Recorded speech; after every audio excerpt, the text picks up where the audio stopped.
Hello, আসসালামু আলাইকুম সবাইকে। কি অবস্থা সবার? নবম শ্রেণীর নতুন কারিকুলামের বিজ্ঞান অধ্যায় 14-র 2 নম্বর ক্লাসে আপনাদের সবাইকে স্বাগতম।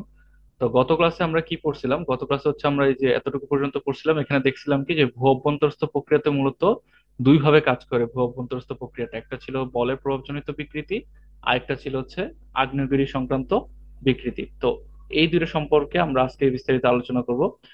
তো মূলত প্রথমে আমরা দেখি যে বলের প্রভাবজনিত বিকৃতির কারণে মূলত কি হয় ভূ অভ্যন্তরস্থ প্রক্রিয়া। তো ভূপৃষ্ঠের শিলার উপর বল প্রযুক্ত হলে শিলার আকার এবং আকৃতির কিন্তু পরিবর্তন ঘটে যায়।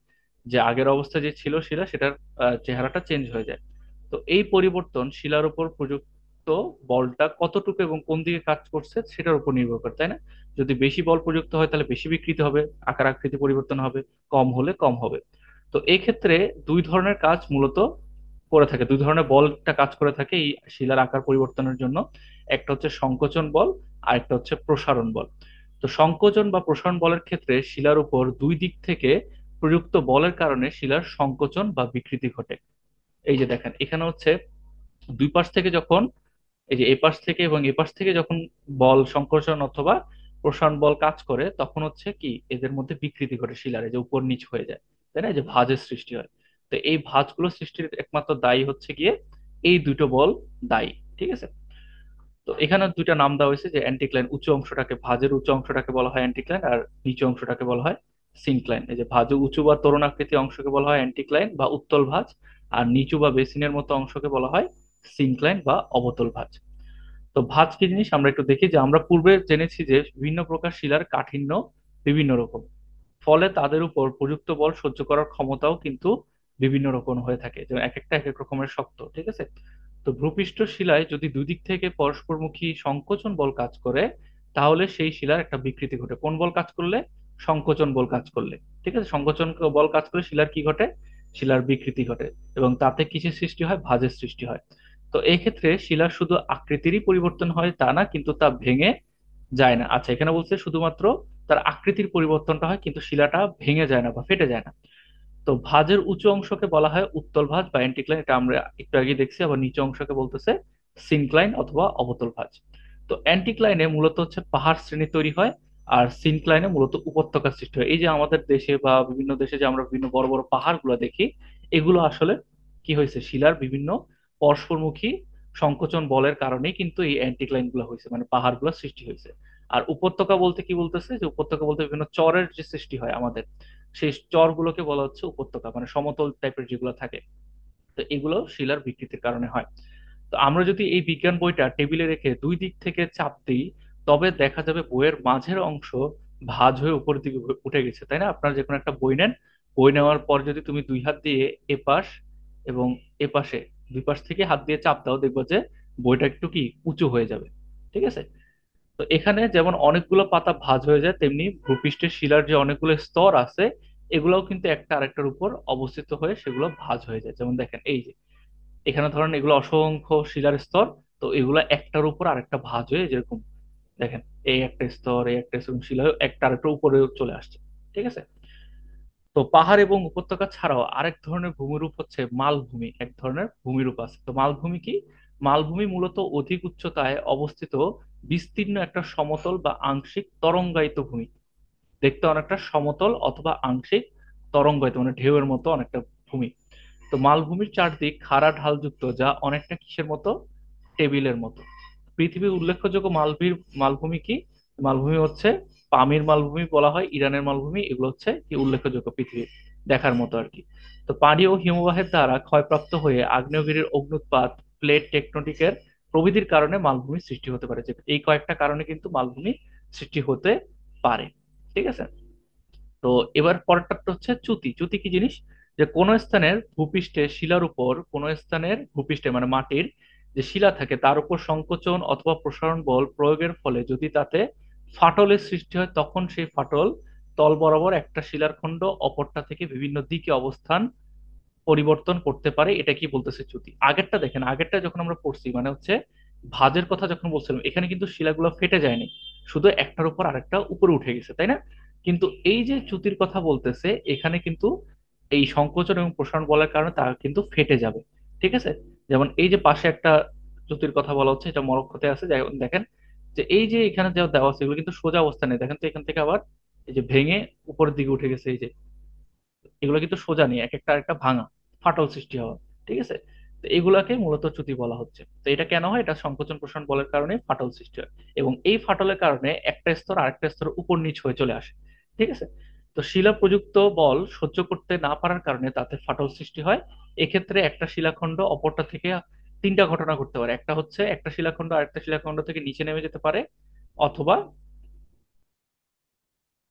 আচ্ছা নিচে নেমে যেতে পারে, অথবা আনুভূমিক ভাবে অবস্থান করতে পারে, কিংবা উপরে একটা আরেকটা উপরে উঠে যেতে পারে।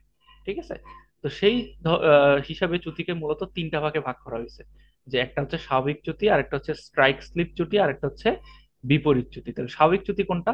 যদি আমরা নিচে নেমে যাই, তাই না, যে স্বাভাবিক চ্যুতির ক্ষেত্রে একটা শিলাখণ্ড অপর শিলাখণ্ড থেকে কি হয়ে যায়, নিচে নেমে যায়। যেমন দেখেন, যে এটা যদি একটা শিলাখণ্ড হয়, এটা যদি আরেকটা শিলাখণ্ড হয়, একটা আরেকটা থেকে ছিল তারা সমানই, তারা ছিল সমান, কিন্তু একটা একটা থেকে নিচে নেমে গেছে ফাটলের কারণে। ঠিক আছে, তো লক্ষণীয় এই ক্ষেত্রে যে অংশটা উপরে উঠে থাকে তাকে তা নিম্নগামী শিলাখণ্ডের সাথে স্থূল কোণে অবস্থান করে। যেমন দেখেন এই যে এই জায়গাটা যদি দেখেন, এই যে এই জায়গাটা কিন্তু একটা স্থূলকোণ তৈরি করছে, তাই না, 90 ডিগ্রি থেকে বড়, তাহলে স্থূলকোণ ডিগ্রিতে অবস্থান করে। তো ঊর্ধ্বগামী শিলাখণ্ডের দৃশ্যমান অংশকে চ্যুতি খাড়াই বলা হয়। যে ঊর্ধ্বগামী কোনটা, এটা যেটা উপরে আছে, এটা শিলাখণ্ডে যে জিনিসটা আমরা দেখতে পাই, যে জিনিসটা আমরা দেখতে পাই উপরের অংশটা, সেটাকে বলতেছে চ্যুতি খাড়াই। এই যে বাঁকা করে যে অংশটা, এটা হচ্ছে চ্যুতি খাড়াই। আচ্ছা, এবার হচ্ছে আমাদের স্ট্রাইক স্লিপ চ্যুতি কি ধরন। এই ধরনের চ্যুতির ক্ষেত্রে দুইটা শিলাখণ্ড পাশাপাশি অবস্থান পরিবর্তন, দেখেন এটা অনেকটা স্লাইড হয়ে গেছে, যে ছিল তারা সমান কিন্তু সামনের দিকে চলে গেছে অথবা পিছনের দিকে, একটা একটা উপরে উঠে নাই নিচে উঠে নাই, কিন্তু জাস্ট সরে গেছে ডানে অথবা বামের দিকে, তারা সরে গেছে, এটা কি বলতেছে স্ট্রাইক স্লিপ চ্যুতি। তো খাড়া দিকে অবস্থান পরিবর্তন না হয় এক্ষেত্রে কোনো চ্যুতি খাড়াই দেখা যায় না। যেমন দেখেন এটার ক্ষেত্রে যেমন আমরা একটা চ্যুতি খাড়াই পাইছিলাম, কিন্তু এগুলোর ক্ষেত্রে কোনো চ্যুতি খাড়াই হয় না, কারণ উপর নিচ যেহেতু নামে নাই, তাহলে আমরা চ্যুতি খাড়াই দেখতে পাই না, খাড়া যে অঞ্চলটা সেটা আমরা দেখতে পাই না। তো এরপরে বলতেছে বিপরীত চ্যুতি। এই ধরনের চ্যুতির ক্ষেত্রে একটা শিলাখণ্ড অপর একটা শিলাখণ্ডের উপরে উঠে যায়, ঠিক তার উল্টাটাই, যে স্বাভাবিক চ্যুতির অপোজিটটা। স্বাভাবিক চ্যুতির ক্ষেত্রে নিচে নেমে যেত, কিন্তু এটার ক্ষেত্রে একটা শিলা আর একটা শিলা উপরে উঠে যায়, এবং ঊর্ধ্বগামী শিলাখণ্ডের কিছু অংশ নিচের শিলাখণ্ডের উপর ঝুলে থাকে। এই ঝুলন্ত অংশটা নিচে ভেঙে ভেঙে নিচে পড়ে এবং ভূমিধসের সৃষ্টি করে। এক্ষেত্রে নিচে অবস্থানকারী শিলাখণ্ডের সঙ্গে ঊর্ধ্বগামী শিলাখণ্ডের সূক্ষ্ম কোণে অবস্থান করে। যেমন ছবিতে দেখেন এই যে এই জায়গাটা দেখেন, এই জায়গাটা হচ্ছে 90 ডিগ্রি ছোট, মানে হচ্ছে কি সূক্ষ্ম কোণ সৃষ্টি করছে, এবং তাদের যে একটা আরেকটা থেকে যেহেতু এই যে উপরের দিকে এই যে এই অংশটা, এখান থেকে কিন্তু ভূমিধসের সৃষ্টি হয় যেহেতু ঝুলে থাকে। তো এই কোণ অতিরিক্ত কম হলে, মানে 10 ডিগ্রির যদি কম হয়, তাকে আমরা ওভার থ্রাস্ট চ্যুতি বলে থাকি। মানে এই যে এদের মধ্যে যে অ্যাঙ্গেলটা, এটা যদি 10 ডিগ্রির নিচে নেমে চলে আসে, তখন সেটা একটা স্পেশাল নাম দিব আমরা, সেই চ্যুতিটার নাম হয়ে যাবে ওভার থ্রাস্ট চ্যুতি। তো এতে গুলো মূলত হচ্ছে আমরা বলজনিত যে এখানে দেখছিলাম, যে যে বলজনিত যে বিকৃতিটা, সেটা কিন্তু আমাদের পড়া শেষ। এবার আমরা দেখবো আগ্নেয়গিরি সংক্রান্ত। ঠিক আছে, আগ্নেয়গিরি সংক্রান্তর কারণে ভূ অভ্যন্তরে যে পরিবর্তন গুলো হয়, সেটা কিন্তু এখানে বলা হয়েছে। ঠিক আছে, আচ্ছা তাহলে আমরা আগ্নেয়গিরি সংক্রান্ত যে ভূমির বিকৃতিটা ঘটে সেটা আমরা একটু দেখি কিভাবে হয়। যে পৃথিবীর ভূমিরূপ সৃষ্টির ভূ অভ্যন্তরস্থ প্রক্রিয়া সৃষ্টি একটা চমৎকার ভূমিকম্প হচ্ছে আগ্নেয়গিরি। ঠিক আছে, এটা একটা অনেকটা অদ্ভুত বা দেখতে অনেকটা বিস্ময়কর। তো এই ক্ষেত্রে ভূ অভ্যন্তর থেকে গলিত পাথর, ছাই, বিভিন্ন গ্যাস, জলীয় বাষ্প, উত্তপ্ত পাথরের টুকরো ইত্যাদি বাইরে বেরিয়ে আসে গলিত অবস্থায়। ঠিক আছে, এই জন্য আমরা লাভা যে দেখতে পাই না, সেগুলোকে কিন্তু আগ্নেয়গিরি বলা হচ্ছে। তো গলিত পাথর ভূ অভ্যন্তরে থাকলে তাকে ম্যাগমা বলে, যেটাকে আমরা লাভা বলি। সেই ম্যাগমা বা গলিত পাথর বাইরে বের হলে তাকে আমরা লাভা বলে থাকি। তো বিভিন্ন ভিত্তিতে আগ্নেয়গিরি বিভিন্ন রকম হয়ে থাকে, তবে লাভার ধরনের উপর ভিত্তি করে আগ্নেয়গিরিকে কিন্তু দুই ভাগে ভাগ করা হয়ে থাকে। ঠিক আছে, তো কি কি আমরা একটু দেখি, যে একটা হচ্ছে বিস্ফোরক ধরনের, আর একটা হচ্ছে এই যে এখানে কোথায় আছে সামুদ্রিক আগ্নেয়গিরি। ঠিক আছে, তাহলে আমরা একটু দেখি যে বিস্ফোরক ধরনের কি হইতে পারে।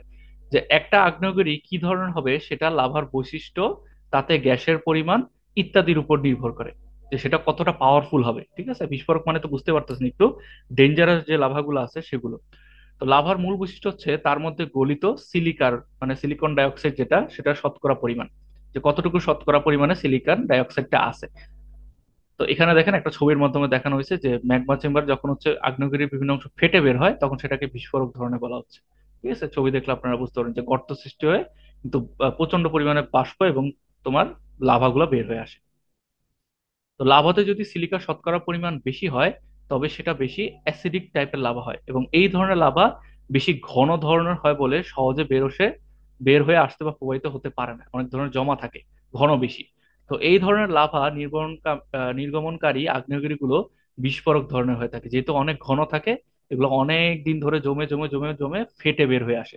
যেমন মার্কিন যুক্তরাষ্ট্রের ক্যালিফোর্নিয়াতে কিন্তু অবস্থিত মাউন্ট সেন্ট হেলেন হচ্ছে সেখানকার এক ধরনের বিস্ফোরক আগ্নেয়গিরির পাহাড়। ঠিক আছে। তো এরপরটা হচ্ছে শান্ত বা শিল ভলকানো। আরেক ধরনের যে ভলকানো আছে সেটা হচ্ছে এটা, যে লাভাতে সিলিকার পরিমাণ যদি কম হয় তাকে বেসিক টাইপের লাভা বলা হয়, মানে এটা অতটা ডেঞ্জারাস না।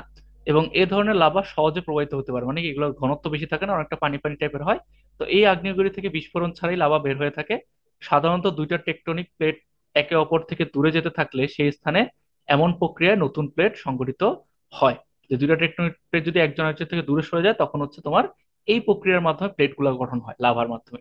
তো লাভা সহজে যদি প্রবাহিত হয় বলে এ ধরনের লাভা দিয়ে গঠিত আগ্নেয়গিরির ঢাল খুবই মসৃণ হয়। মসৃণ মানে কি, খুবই একদম কি বলবো, যে একদম কোনো উঁচা নিচা নাই, একদম সমান হয়।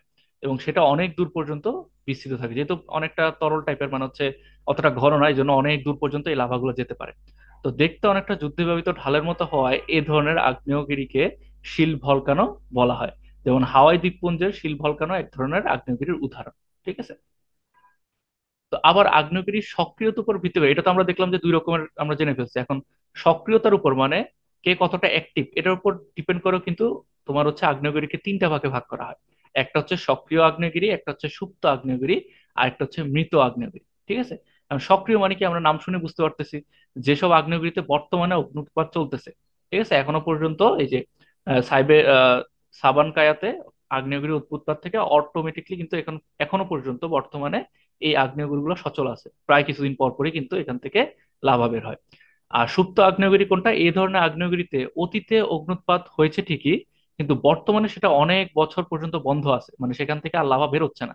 তো ম্যাগমা প্রকোষ্ঠ পুনরায় ম্যাগমা দ্বারা পূর্ণ হয়ে গেলে আবার ভবিষ্যতে এতে অগ্নুৎপাত হওয়ার সম্ভাবনা আছে। মানে সুপ্ত আগ্নেয়গিরি হচ্ছে বর্তমানে হচ্ছে না ঠিকই, কিন্তু হচ্ছে ভবিষ্যতে কিন্তু এটা হওয়ার একটা পসিবিলিটিস আছে। ঠিক আছে। এই জন্য এটাকে বলতেছে সুপ্ত আগ্নেয়গিরি। আর মৃত আগ্নেয়গিরি মানে বুঝতে পারতেছেন এটা যেটা ডেড, মানে এটার হওয়ার সম্ভাবনা নাই।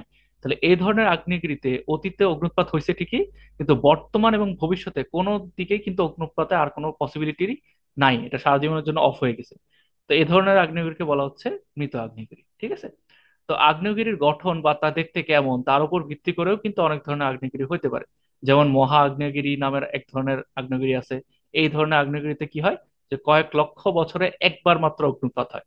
অনেক লক্ষ বছর ধরে জমে থাকা ম্যাগনাগুলা ধরো হচ্ছে লক্ষ বছরে মাত্র একবার বের হয়ে আসে। ঠিক আছে। তো অন্যান্য আগ্নেয়গিরির তুলনায় নির্গত লাভা অন্যান্য বস্তুর পরিমাণও অনেক বেশি। ইন্দোনেশীয় মাউন্ট টোবা এবং যুক্তরাষ্ট্রের ইয়েলোস্টান জাতীয় উদ্যান এ ধরনের আগ্নেয়গিরির উদাহরণ, যেটা হচ্ছে লক্ষ বছরে মাত্র একবার বের হয়। তো মহা আগ্নেয়গিরি জেগে উঠলে এবং সেটি থেকে অগ্নুৎপাত হলে তা পুরো পৃথিবীকে কিন্তু প্রভাবিত হতে পারে। কারণ দেখেন, একটা জিনিস চিন্তা করেন, যে লক্ষ বছর ধরে একবার হবে, তাই না? এবং এই একবারটা অনেক বেশি ডেঞ্জারাস হবে। ঠিক আছে। তো আমরা এতক্ষণ ভূপৃষ্ঠের উপরিভাগের আগ্নেয়গিরি সম্পর্কে জানলাম, তবে আগ্নেয়গিরির কারণে ভূ অভ্যন্তরে এমন অনেক গঠন সৃষ্টি হয় যা উপরের শিলা বা মাটি ক্ষয় হয়ে গেলে তবেই কিন্তু দেখা যায়। যে আমাদের মাটির পৃথিবীর, আপনারা তো জানেন যারা বিজ্ঞানের স্টুডেন্ট তারা অলরেডি জানেন যে আমরা কি জানি, যে পৃথিবীর অভ্যন্তরে যখন আমরা যত যেতে থাকবো সেখানে কিন্তু লাভার পরিমাণ অনেক বেশি। ঠিক আছে। তো এগুলো আমরা দেখবো কখন, যখন আমাদের উপরের মাটির স্তর থেকে অনেকগুলো শিলা সরে যাবে, তখনই কিন্তু আমরা এই গলিত লাভাগুলো কিন্তু দেখতে পারবো, এর আগে কিন্তু দেখতে পারবো না। ঠিক আছে। তো আরেক ধরনের সামুদ্রিক আগ্নেয়গিরি আমাদের আছে, সেটা হচ্ছে কি, যে স্থলভূমির মতো সমুদ্রের নিচেও আগ্নেয়গিরি কিন্তু পাওয়া যায়। ঠিক আছে। পানির নিচে অনেকটা অদ্ভুত, তাই না? সেগুলো দেখতে অগ্নুৎপাত হয়ে থাকে। এই ধরনের আগ্নেয়গিরি থেকে যে লাভা বের আসে সেগুলো সমুদ্রের পানির সংস্পর্শে আসলে কিন্তু সেগুলো জমাট বেঁধে পানির নিচে এক ধরনের পর্বতমালা সৃষ্টি করে থাকে। যখন এই পর্বতমালার উচ্চতাটা অনেক বেড়ে যায় তখন সমুদ্র পৃষ্ঠ থেকে বের হয়ে আসে, তখন সেগুলো সাগর মহাসাগরে দ্বীপ সৃষ্টি করে। তাহলে এই যে এখানে একটু ছবিতে খেয়াল করেন, যে এগুলো কিন্তু মাটির মানে পানির নিচের থেকে কিন্তু বের হয়ে আসছে, এবং দেখতে কিন্তু কালো, তাই না? পানির সংস্পর্শে আসার কারণে সেগুলো শুকায় কালো হয়ে গেছে। তো দক্ষিণ প্রশান্ত মহাসাগরে টঙ্গা নামে এক ধরনের দ্বীপকে এভাবে গড়ে ওঠা সবচেয়ে নতুন একটা দ্বীপ হিসেবে বিবেচনা করা হয়। তাহলে আপনাদের আজকে পড়া হচ্ছে এতটুকু পর্যন্ত। আমরা আজকে কি পড়লাম, আমরা হচ্ছে ভূ অভ্যন্তরস্থ প্রক্রিয়া, দুইটা প্রক্রিয়া আছে। একটা হচ্ছে বলজনিত কারণে যে ভূ অভ্যন্তরস্থ প্রক্রিয়া ঘটে সেটা, আর একটা হচ্ছে আগ্নেয়গিরি উৎপাতের কারণে যেই ভূ অভ্যন্তর যে প্রক্রিয়াটা হয় সেটা সম্পর্কে আমরা জানতে পারলাম। নেক্সট ক্লাসে কিন্তু আমরা আমাদের জাস্ট একটা টপিকই বাকি আছে এই চ্যাপ্টারে, সেটা হচ্ছে ভূ বহিস্থ প্রক্রিয়া। এতক্ষণ পর্যন্ত আমরা দেখছি মাটির ভিতরে বা মানে ভিতরে যে প্রক্রিয়াগুলো হয় সেগুলা। আর নেক্সট ক্লাসে আমরা দেখবো হচ্ছে মাটির বাহিরে কি ধরনের প্রক্রিয়ার কারণে এই শিলার বিকৃতিগুলো হতে পারে। ঠিক আছে? তো আশা করি কোনো সমস্যা থাকবে না। যদি আপনাদের কোনো আজকের ক্লাসে সমস্যা থেকে থাকে অবশ্যই কমেন্ট বক্সে আমাকে কমেন্ট করে জানাবেন। আমি সবার কমেন্টে রিপ্লাই দিয়ে থাকি, আপনারা জানেন। তো আমি সেখানে বুঝে দেওয়ার চেষ্টা করবো, অথবা আপনাদের কিন্তু হোয়াটসঅ্যাপে আমি একটা গ্রুপ খুলে রাখছি ক্লাস 9-এর জন্য। সেখানে কিন্তু আপনি জয়েন হতে পারেন, জয়েন হয়ে আমাকে ডাইরেক্ট কোশ্চেন আস্ক করতে পারেন। সবাই ভালো থাকবেন। আসসালামু আলাইকুম। আল্লাহ হাফেজ।